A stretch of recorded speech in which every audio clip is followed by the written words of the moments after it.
Welcome to MLS Roundup from We Are Soccer. I'm joined, as usual, by Soccer Syndicate scout Brooks Laimbeer. Brooks, how you doing today, man? You all right? I'm good. A little rainy today. Nice fall day. It's typical Michigan fall day, right? But Exactly. Typical lots Michigan of weather. MLS. Lots of MLS, man. Season's coming to a close after the international break, so playoffs are on the line, baby. Woo. Yeah, lots to talk about. Another week of crazy MLS soccer games, players, hirings, firings, you name it, it's happened. Why don't we jump in and chat about the Campeones Cup that happened last week? And just so everybody's aware, the Campeones Cup is an annual North American Association football soccer match between the winners of the previous MLS Cup, the MLS Cup, and the winners of the Liga MX. So last year's winner of Liga MX and MLS kind of play each other. The competition was established in 2018. So this year we had Cruz Azul visiting Columbus Crew. Columbus Crew with a 2-0 win. What are your thoughts on that game, man? Because that was a good game, and it's not very often an MLS team can beat a Liga MX team, right? So it's good. Exactly. It's good for that. Although it's not really a trophy, but it is a trophy. What are your thoughts, man? Yeah, I feel like this is the only competition we can actually beat Liga MX teams in because Atlanta won last time this was played, and I think a Mexican team won the first time, if I'm not mistaken. But this is two in a row for MLS, so apparently they like this competition. So that's a good thing. They can at least beat some solid Yeah. Liga MX teams. I mean, Cruz Azul is always a tough team to play, and they always advance far in CONCACAF Champions League. And listen, first goal, not a great one. I mean, Zelarayan, he hits his first free kick, and he gets one about a minute or so later, and he smacks it. Nice driven ball. Unfortunately, it's headed and deflected back into the Cruz Azul defender puts it right into his own goal. So Columbus gets an early goal in the 4th minute off an own goal. And then, they held their own. I mean, it was a back and forth game, and then the 74th minute, off a free kick that was cleared out, and then Valenzuela picks it up. Jonathan Mensah goes on the backside. Nice whipped and ball from Valenzuela, and Mensah hammers it home near post, and that sealed the deal in the 74th minute for Columbus to get the 2-0 win. So, no, I think it's something Columbus needed. Unfortunately, we'll talk about their other match later, that they probably needed that one as well. But it's been an interesting year for Columbus. They've gotten some of their players back finally after all their injuries. But it's a good thing to see MLS beat Liga Agreed. before. Agreed. Anytime you can see an MLS team beat a Liga MX team, it's a good thing. So it's a good thing, but I'm pretty sure Columbus would trade that victory to have a few more MLS victories because they've struggled this year. They've really struggled, but it's been injuries and other things that have kind of hampered them down. And we'll chat about how they did in a little bit here. Why don't we jump? Go ahead. One more comment. I think they would honestly trade that win to get all their players back healthy for when they were in CONCACAF Champions League, so they could still be in it at this point. That that's how much to MLS teams CONCACAF Champions League means and getting to the FIFA Club World Cup. So just to add to that, they're happy about it, but they would like you said, they would trade it for some more league wins or I think to get back into Champions League and to be into the final match that's coming up here. I agree 100% with you on that one. Mm-hmm. All right, so we had some interesting games over the past week here. We had Nashville and Orlando played to a 2-2 tie. Nashville and Orlando kind of, I don't know, in Nashville is in second place in the Eastern Conference. Orlando is not far behind them, 5 points behind, so they both shared a point on that one. Any thoughts on that game? Yeah, I think it was an interesting one. Nashville at home, they're a really solid team, and Nashville's a solid team on the road as well. They're a very good defensive team, and Gary Smith has done a wonderful job, since coaching that team in USL and moving up with them in the MLS. And, they made the playoffs last year, and it looks like they're going to make it this year. But, going up early in the 11th, Mukhtar scored in the 11th minute, and Randall Leal, the Costa Rican international, scored in the 59th minute. It was a little upsetting though, for how good of a defensive team they are. Jack Mayer, DK is a big man to handle. So when DK gets deep in the box, when you're grabbing him and pulling him and you both go down, when your arms are wrapped around him, you're definitely not gonna, the call's not going against you. It's going, you're getting carded for that one. And the free kick or the penalty kick happens, DK puts it away. Almost saved though by Joe Willis. And then unfortunately, I believe it was off a corner in the 93rd minute. So right in stoppage time, gives them the 2-2 tie for Orlando to get a point out of that, which was big because Orlando's kind of, they went, they were in second, they went down a bit after not having last couple good weeks. They've kind of moved back up the table a bit. So this was important for Orlando to get a point out of this one. Absolutely. They got DC United and NYCFC hot on their tails, 2 points behind. So it was very important for Orlando to get a point here. And you're right, General DK is hard to handle, man. He's a big boy and strong guy. So you're right. Good point there for Orlando. Next up, we had Portland in over the last two games here. So they beat LAFC 2-1, and then they beat Inter Miami 1-0. So Portland on a little bit of a run, on a hot streak. One of the hottest teams in MLS at the moment. Mm-hmm.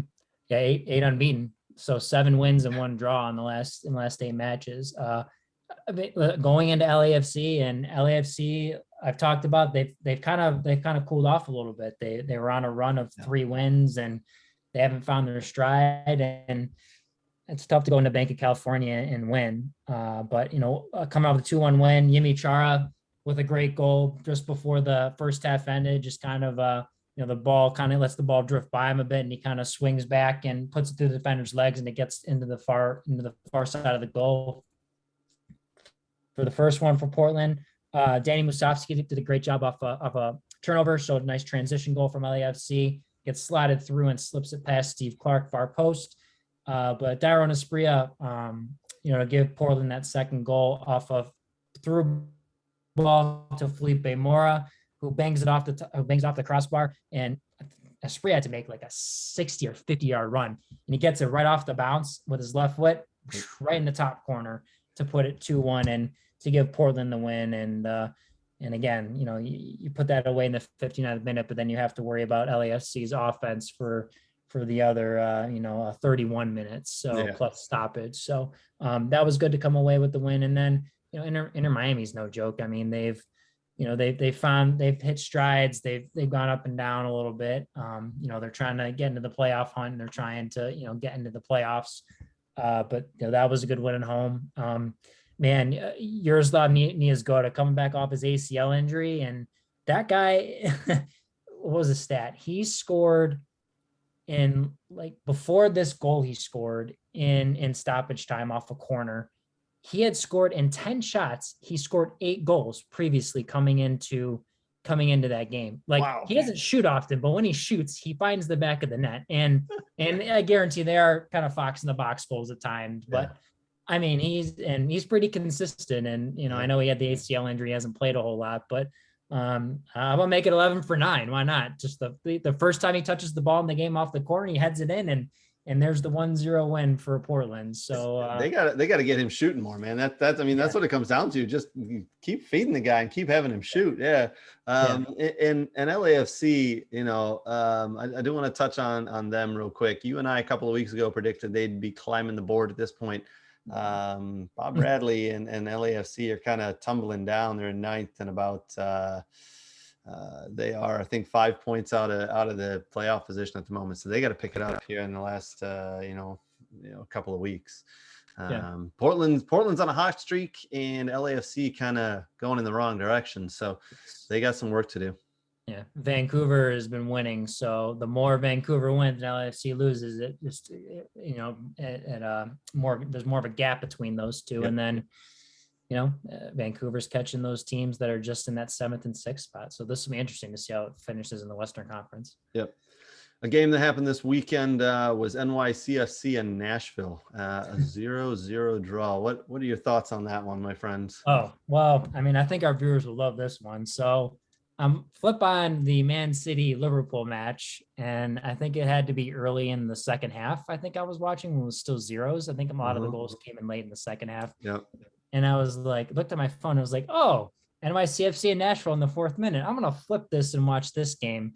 And I leave that game, which ended up 2-2, and I watch a 0-0 match. But because maybe I was more intrigued with see how Nashville was gonna do, and they're wearing their cool navy blue jerseys, and I like their navy blue and yellow jerseys. So, and NYCFC have some good ones too. But that match, probably some chances that should have been, put in the back of the net. But it was good for Nashville to get the point. Any points needed for NYCFC in Nashville at this point. You just need to get as many points as you can in these last 7-8 matches of the season. But I'm sure people were like, why would you change the channel?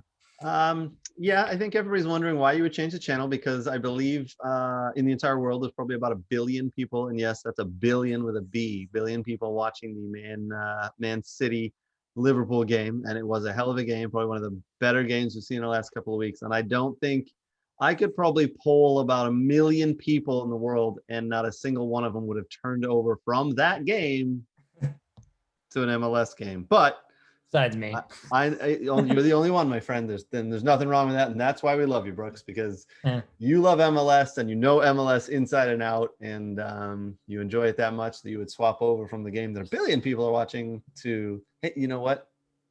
Love you, man. I mean, that's it's good for you. Whatever you enjoy. Another person might be Nate if Stuttgart's playing too. This is true. He would definitely swap over if it was Stuttgart.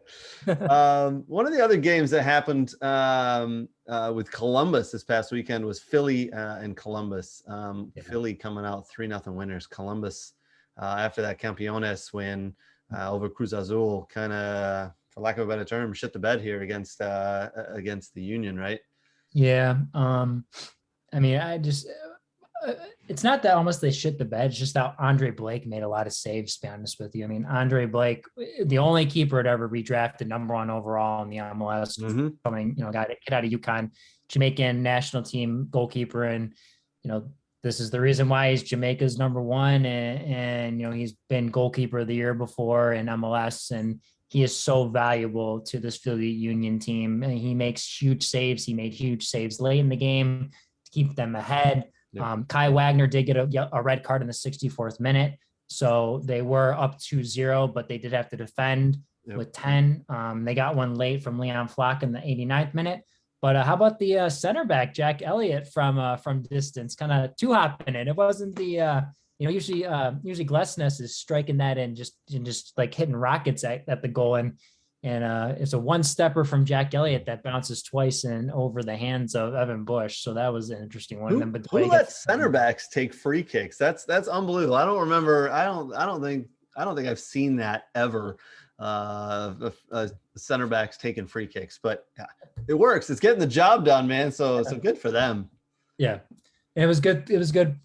Philly with the 3 points. It was key for them, especially because that Eastern Conference is so tight, because they're chasing, or I think they're tied with Orlando, I believe, and they're chasing Nashville. So it was good for them to pick up those 3 points.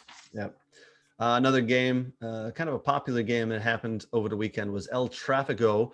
LA Galaxy playing against LAFC. Game ended 1-1. A game I put a lot of emphasis on myself to watch, and really kind of took some notes on. I'll be honest, I wasn't too impressed. We've seen some really good El Tráficos in the past. This one it was a bit tame, if I'm being honest. I was entertained, I will say that. But in the end, I just expected more. I don't know why. Yeah, it's because Zlatan's not there anymore to make it interesting, and to be Zlatan, because who doesn't love Zlatan when he's Zlatan? So. Just turned 40 years old the other day, by the way. Yeah, 40 years old, still going strong, still doing what he does.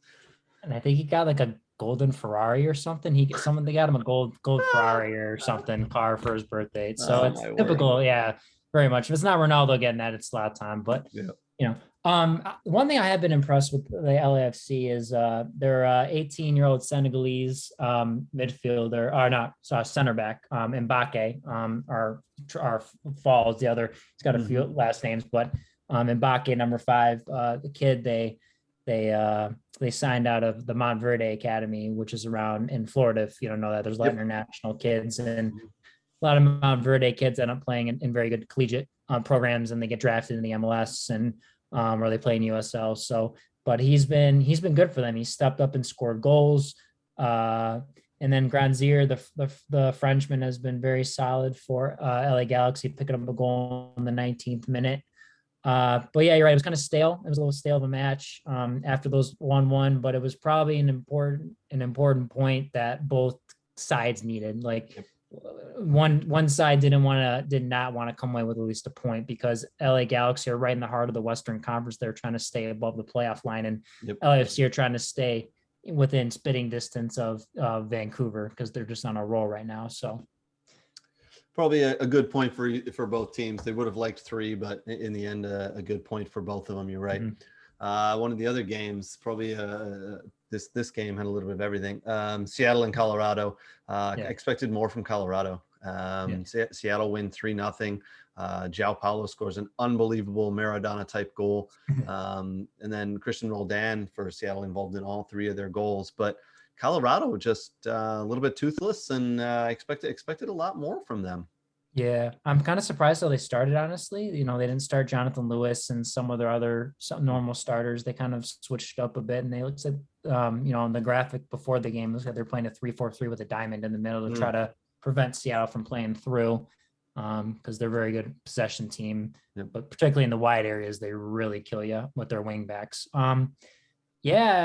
Listen, that João Paulo goal was crazy right before the half. And I think Brian Schmetzer said in the halftime interview, that's right there, that's MLS goal of the year. He's like, and he talked about it like team culture and everyone playing for each other. And Seattle's on a run, man. And, you know, I mean, there's no reason why they can't make it to MLS Cup when it's all said and done, especially if they beat teams like this. And, you know, if they're going to be the 1 seed in the West, they're going to get a lot of home games until the finals. So, you know, and they're tough to beat at home. But, I mean, Roldan, I mean, what a great first goal. Yarbrough should have made the save, to be honest with you. You know, he moved his hand up late, but he should have made that save. But, I mean, the value of Christian Roldan on the Seattle Sounders and also in the U.S. men's national team to come off the bench, and the effort and you know, what he brings to the table is just so valuable. You know, people in Seattle love him, and deservedly so. They should really love and respect what he does for that team, as well as every other player on that team. So, man, Seattle's it's scary when Seattle gets on a run. Watch out. I mean, I'll echo your sentiments there about Christian Roldan. I mean, he's a game changer, right? You can bring him in. He just a good, very good player. A lot of people are down on him for U.S. men's national team. And you know what? That's okay. He's, like you said, you can bring him in the 65th minute and change the game with his pace and his work ethic. So, I hope the fans of Seattle really appreciate what they got there. What do you think are the chances, and we're going long-term here, what do you think we're going to have number 1 versus number 2, as in New England from the East, who are clearly going to win the Supporters' Shield in the MLS this year with 65 points they're currently at. What do you think they're going to make the final against Seattle, the number 1 team in the West? Because that would be a hell of a matchup. Yeah, I mean, I think it's looking like that, right? I think it's pretty clear cut that those are the 2 that are above everyone else. I would say I think New England is. There are not as many teams, I think, that play New England in the Eastern Conference that I would say scared them. You know, you may run into like Orlando, who can turn it on at times. You know, Nashville will always be a tough out. But I think when you look at kind of, you know, offensively in the Western Conference, you know, if you run into the team like Portland, who gets hot at this certain time, or, you know, even LA Galaxy with the game changers they have, you know, even if like LAFC gets in as like a 7 seed and beats the 2 seed and ends up playing, you know, Seattle, I think, you know, that's always a one that you're never sure about. And that's, some people don't love it, but I love it. That's the beauty of MLS with parity. I think in this new playoff structure, I actually like that they don't do the 2 legs. I like that they kind of do, you know, NCAA tournament style, where you got to win in advance. If you lose, you're done. I think it makes the games more exciting. Teams have to go out and give it all for that one match. Yep. You can't save guys for the second leg or whatnot. And, but hey, and I think at the end of the day, I think it's December, early December when it rolls around, I think it will be Seattle and New England in that final. It'll be fun to watch. I like the new format of the playoffs as well, as you said. Yeah. Some news that happened earlier today. Cincinnati FC have hired a general manager. They've hired Chris Albright. He is a former MLS player and front office veteran. He, for the Philadelphia Union, we should say, 42 years old, Philadelphia native, retired from playing in 2013 after being in the league for 15 years. So he's been around as a player. He's been around for a good 6-7 years now in a front office capacity, highly regarded from what I've read and what I understand. Give us a little bit of insight, what you think about this hiring from FC Cincinnati of Chris Albright. Yeah. So, I mean, his name has been tossed around. I mean, I think he interviewed for the San Jose job. Mm-hmm. I wouldn't be surprised if Houston probably gave him a call because they were, that was an open GM position, spot. So I won't be surprised if he interviewed with all three: San Jose, Houston, and Cincinnati. I think it's a good move for Cincinnati. It's someone that's domestic, that knows the league, that played in the league. He understands the league. He's probably got a little more money to work with at Cincinnati than he does at Philly, where Philly we're building from the bottom up. Mm-hmm. I'm curious to see if he decides to do the Philadelphia Union route, where he wants to really build the academy, go bottom up, or kind of, build the academy and still, find top solid international players.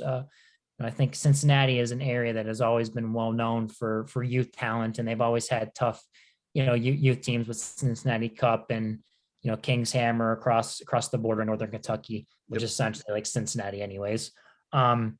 So, I think, I'm interested to see how he restructures things and, how he restructures, if he brings in new academy coaches or he keeps the staff, but he has a game plan. And, it'd be interesting, but he's done a good job at Philly, and he's learned from a lot of great guys like Ernst Tanner and what's the guy that left for U.S. Soccer, the former U.S. men's national team player.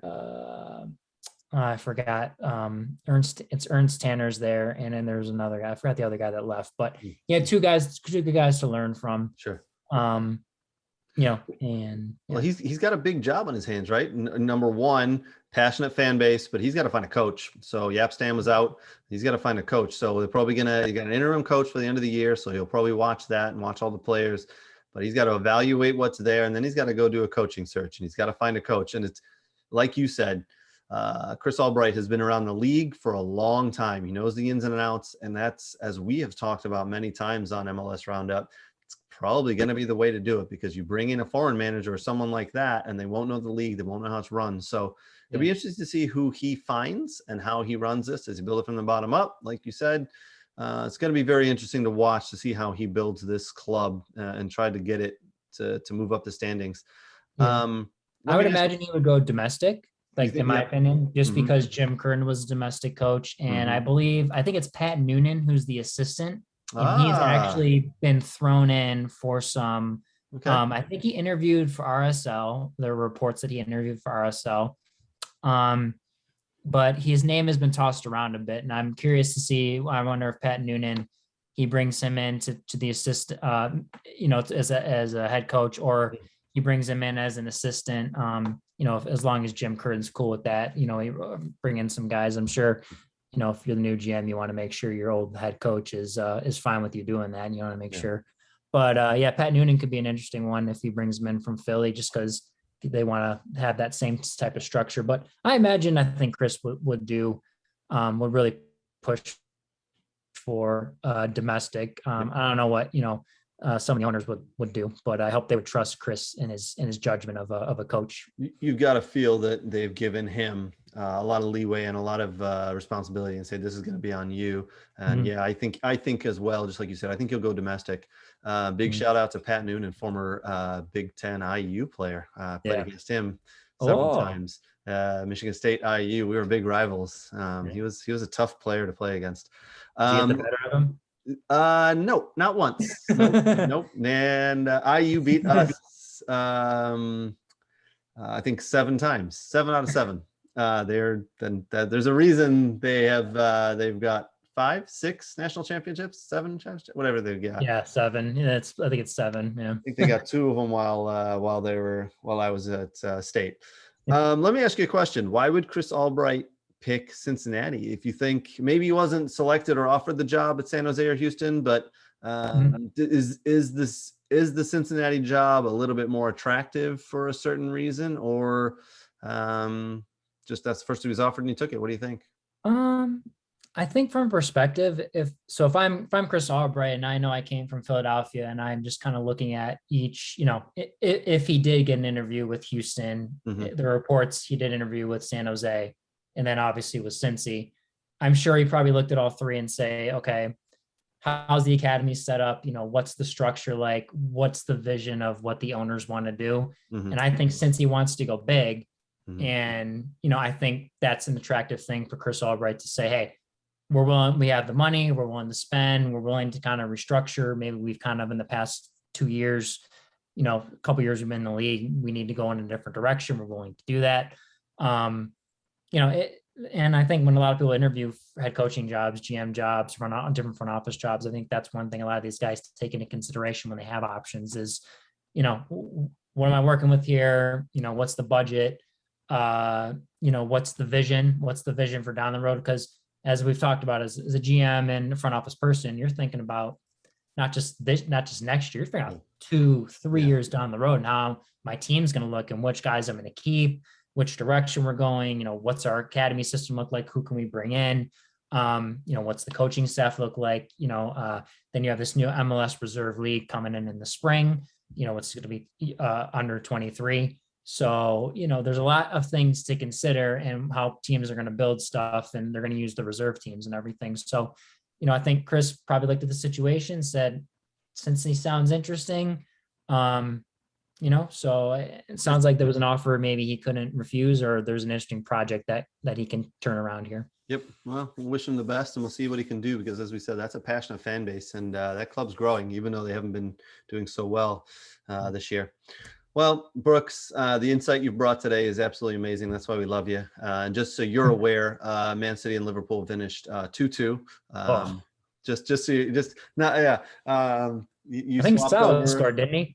What? Then Mo Salah score, I think. Yeah. Mo Salah had probably one of the best goals you'll see in a couple of months. Yeah, it was absolutely brilliant. But that's why we love you, because you tune into the MLS and you're tuned in on all this news and all this activity for MLS. So that'll run us down there for another week of MLS Roundup. Thank you so much, Brooks. We'll look forward to doing it again next week, because a lot more soccer and to talk about, right? Yeah. Well, yeah. Oh yeah. Next week, international break, but there are some games, but more EPL games, international games to switch from to MLS games. Yeah. So I think we'll talk about MLS and some of the U.S. men's national team next week. Why don't we switch it up a little bit, and we'll see how some of the MLS players are doing in those international matches for the U.S. men's national team. I like that. All right, buddy. Thanks again. We'll talk soon. Yep. Cheers. Cheers.